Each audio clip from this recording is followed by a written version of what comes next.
Reordering supplies. Once logged into RLIS, select the Manage Agency tab from the menu at the top of the screen. After selecting Manage Agency, select the Equipment tab from the option on the second menu from the top. Within the Equipment tab, there is an option to order supplies. Click this link to start the process of ordering a supply kit. Confirm the shipping address is the correct address for this location.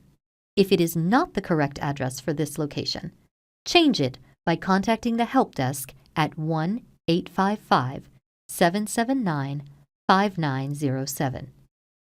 Once I confirm this is the correct shipping address, click on Order Supply Kit to complete the order.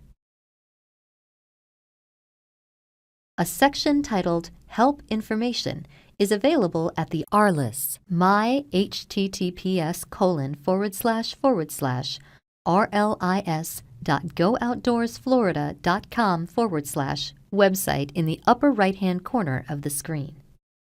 You do not have to be logged into the website to view this section. A list of helpful links is available in this section, including a quick reference guide. There is also an option to use TeamViewer in situations where technical expertise is necessary.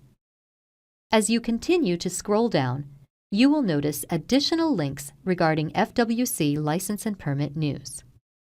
Last but not least, you can call the help desk for assistance at 1-855-779-5907.